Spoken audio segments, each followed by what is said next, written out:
Hello everyone, my name is Kashnath and you are watching Kanan अवलिक्यास physics channel. तो आज के क्लास में हम लोग एक बहुत ही इंटरेस्टिंग फैक्ट के बारे में स्टडी करने जा रहे हैं जो कि कूलम्स लॉ के रिलेटेड है। तो चलो बात करते हैं कि क्या है। मान के चलते हैं कि हमारे पास दो चार्जेस, एक है Q1 एक है Q2। हम सभी लोग जानते हैं इन दोनों के बीच में अगर एयर सेपरेशन होगा तो इन दोनों के बीच में का जो म्यूचुअल फोर्स ऑफ रिपल्शन या अट्रैक्शन होगा that not going to be change. मतलब पहले ने दूसरे के ऊपर जो फोर्स लगाया और दूसरे ने जो पहले के ऊपर फोर्स लगाया that is going to be not change. और ये भी जानते हैं हम लोग कि यदि यही दो सेम चार्जेस के बीच में हम पूरा का पूरा मीडियम भर देंगे then also the force on second due to first and force on the first due to second they are also not going to change। but the interesting fact is that कि बहुत ही interesting बात यह है कि मान लो एक charge हमने रखा है किसी एक पर्टिकुलर मीडियम में और दूसरा चार्ज हमने रखा है किसी दूसरे पर्टिकुलर मीडियम में, तो क्या कूलम्स लॉ के बीच में जो म्यूचुअल फोर्स ऑफ अट्रैक्शन और रिपल्शन था इज इट स्टिल सेम और not, that is we are going to be discuss in this lecture. चलो तो बात को स्टार्ट करते हैं, आगे बढ़ाते हैं। तो हम लोग सभी लोग जानते हैं कि mutual force between two charges is medium independent. मतलब क्या है सर कि दो चार्जेस के बीच में का जो म्यूचुअल फोर्स ऑफ अट्रैक्शन या रिपल्शन होता है इन दोनों के बीच के मीडियम पर डिपेंड नहीं कर रहा है, नहीं कर रहा। ध्यान से सुनना मैं क्या बोल रहा हूं। मैं बोल रहा हूं इन दो चार्जेस के बीच में का जो force of mutual force of attraction या रिपल्शन, मेरी बात ध्यान सुना, म्यूचुअल फोर्स ऑफ अट्रैक्शन और repulsion is not going to depends upon the medium which is placed between the two charges. कैसे सर? आओ मैं आपको थोड़ा डिटेल्स में समझा देता हूं। मान लो मेरे पास दो चार्जेस है, एक है Q1 एक है Q2, सेम नेचर के रखे तो फोर्स ऑफ रिपल्शन होगा सर। दोनों के बीच में का डिस्टेंस मैंने R रखा हुआ है। पहले ने दूसरे के ऊपर फोर्स लगाया सर, पहले ने दूसरे के ऊपर फोर्स लगाया, force on two due to first मैं मैग्नीट्यूड में डील कर रहा हूं, that is nothing but what 1/4 pi epsilon naught, that is Q1 into Q2 by R²। हम सभी लोग जानते हैं सर, या इसको मैं ऐसे भी लिख सकता हूं, force on two due to first is equals to Q2 into E1। इस तरीके से भी लिखा जाता है। E1 मतलब इसकी फील्ड इसके ऊपर, यानी कि तुम सभी लोग जानते हो Q2 जो है E1 के फील्ड में आया है, चार्ज 1 के फील्ड में आया, इसीलिए it is going to be experiences by some force. तो आओ आगे और बात करते हैं। Force on first due to second, तो पहले के ऊपर सेकंड में कितना फोर्स लगाया हम सभी लोग जानते हैं master, force on first due to second is equals to again 1/4 pi epsilon naught Q1 Q2 by R²।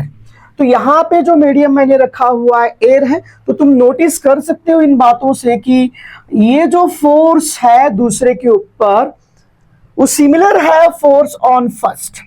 चलो सर अच्छी बात है, ये बात तो आपने हमको समझा दिया। मैं इसको ऐसे भी लिख सकता हूं, this force on first due to second is equals to Q1 into E2। यानी कि बेटा हम ऐसे भी बोल सकते हैं कि इसके ऊपर जो Q2 ने फोर्स लगाया हुआ है, ये देखो ये जो चार्ज इसने भी यहाँ पे इलेक्ट्रिक फील्ड लगाई है, तो Q2 के फील्ड में Q1 आने से Q1 के ऊपर फोर्स लगा। चलो ये तो सिंपल बात थी सर, यानी कि इन दोनों के बीच में जो म्यूचुअल फोर्स ऑफ रिपल्शन था, इन दोनों के बीच में जो म्यूचुअल फोर्स ऑफ रिपल्शन था that is not going to be change. Anyhow, अगर ये एयर मीडियम के लिए सही है तो क्या कोई डाइलेक्ट्रिक मीडियम के लिए भी सही होगा? इसको भी थोड़ा बहुत हम लोग सीख लेते हैं सर। आओ फिर से एक बार, आप बेसिक इंफॉर्मेशन जानते हो, मेरे कूलम्स लॉ पढ़ाया हुआ है। अगेन लेट मी से this is charge Q1 and this is what charge Q2। फिर से वही कहानी मास्टर, Q1 ने Q2 पे फोर्स लगाया, तो हम लोग सभी होशियार बच्चे हैं। Force on 2 due to 1 is equals to, again let me write बेटा, 1/4 pi epsilon naught times of K Q1 into Q2 by R²। ये तो बात बताने लायक है नहीं सर, बेसिक बातें हम जानते हैं। या मैं इसको इस तरीके से भी लिख सकता था, मैं मीडियम के अंदर भी या इलेक्ट्रिक फील्ड के टर्म्स में भी इसको लिख सकता हूं। तो सिमिलरली दूसरे ने भी पहले के ऊपर कुछ ना कुछ फोर्स लगाया होगा, तो जो फोर्स की वैल्यू होगी, अगेन लेट मी राइट बच्चा party, force on a first due to second is equals to, मैं लिख सकता हूं 1/4 pi epsilon naught into K, that is Q1 Q2 by again R²। तो कहना क्या चाहते हो सर?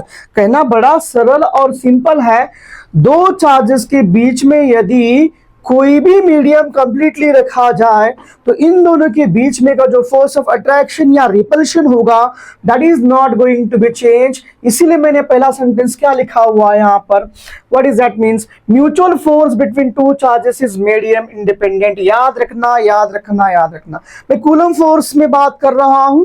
दो चार्जेस के बीच में जो म्यूचुअल फोर्स ऑफ अट्रैक्शन या रिपल्शन होता है इज कंप्लीटली मीडियम इंडिपेंडेंट। अगर एयर में इसके ऊपर मान लो 10 न्यूटन का फोर्स लगा हुआ है तो इसके ऊपर भी 10 न्यूटन का ही फोर्स लगा है। अगर मैं मीडियम में बात करूंगा भले नेट फोर्स कम हुआ होगा, इसके ऊपर अगर 8 न्यूटन का फोर्स लगा है तो इसके ऊपर भी 8 न्यूटन का ही फोर्स लगना चाहिए। तो ये पहली बात तो आपको समझ में आई होगी। चलो अब बात करते दूसरे के बारे में। क्या कहा मैंने, but when medium of any charge is changed, जब हम बात करते हैं when medium of any one of the charge is changed, the net force experienced by each charge will be changed। Sir ये क्या मसला है सर, आओ मैं आपको समझा देता हूं कि मैं क्या कहने की कोशिश कर रहा हूं। मैं बोल रहा हूं कि मेरे पास दो चार्जेस है, एक है Q1 एक है Q2। ठीक है सर, आपकी बात अच्छी लगी। मैंने Q1 को रख दिया है एयर में और Q2 को मैंने रखा है किसी तो एक डाइलेक्ट्रिक मीडियम में। आई मीन टू से कि Q2 को मैंने किसी डाइलेक्ट्रिक मीडियम से सराउंड किया हुआ है। चलो सर अच्छी बात है, फिर क्या होगा, आओ मजा चखाते हैं आपको कि क्या होगा। क्या फिर से एक बार Q1 ने Q2 पे फोर्स लगाया हुआ है? ऑफ कोर्स लगाया सर। क्या Q2 जो है Q1 के इलेक्ट्रिक फील्ड में आया है? Obviously sir. तो मैं बोल रहा हूं इसने यहां पर एक फील्ड लगाई हुई है जिसे हमने ऑलरेडी बताया है E1 इलेक्ट्रिक फील्ड लगाया है। तो Q1 जो है Q2 के फील्ड में आया। ठीक है सर, तो Q2 के ऊपर कितना फोर्स लगना चाहिए, force on 2 due to first is equals to Q2 into E इतना लगना चाहिए सर, या E1 लगना चाहिए सर। यस और नो, यस और नो? नहीं साहब ये गलत है मास्टर, इतना फोर्स नहीं लगेगा, वही तो सिखाने वाला हूं मैं। अब बात करते हैं क्यों सर, क्यों सर। अब ध्यान सुनना, जैसे ही Q2 को हमने किसी मटेरियल से सराउंड किया या किसी डाइलेक्ट्रिक मीडियम में सराउंड किया हुआ है तो उस डाइलेक्ट्रिक मीडियम के पास उसके डाइपोल मूवमेंट्स होंगे, प्लस और माइनस इस तरीके से ढेर सारा। मैं इस Q2 को थोड़ा ऊपर लिख देता हूं भाई, चलो ठीक है, यहाँ ये चार्ज को मैं यहाँ लिख रहा हूँ।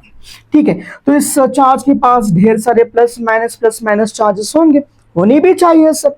अब आप अच्छी तरीके से जानते हो एक पोलराइजेशन नाम की भी चीज होती है सर।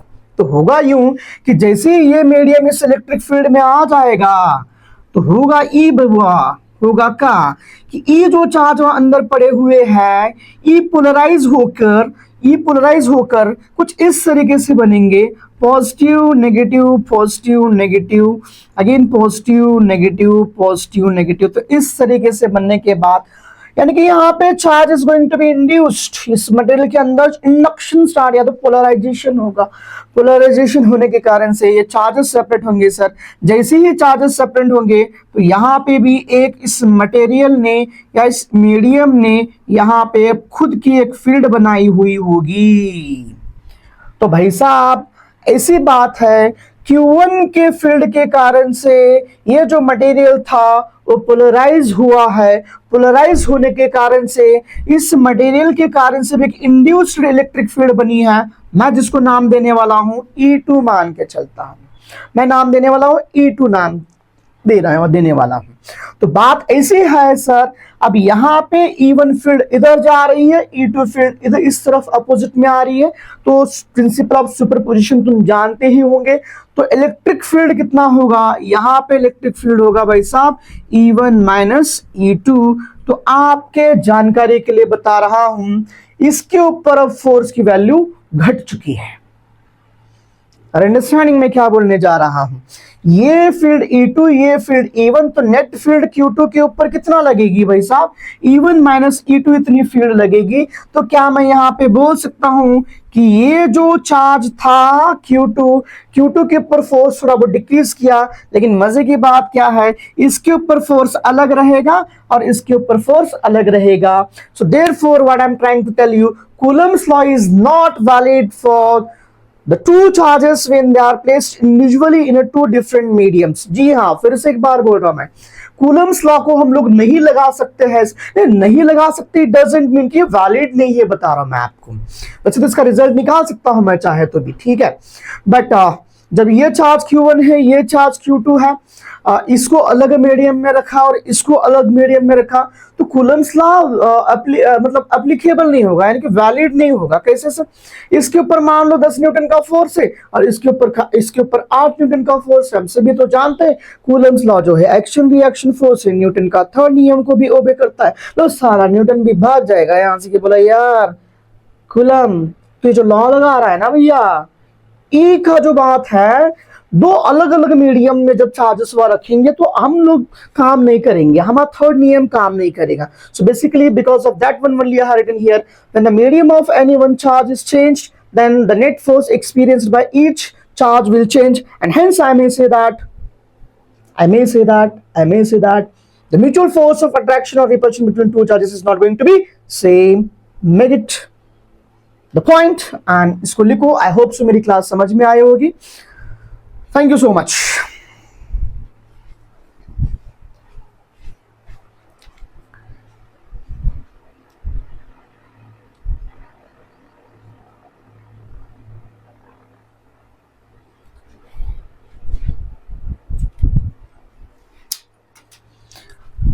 तू ही धूप तू ही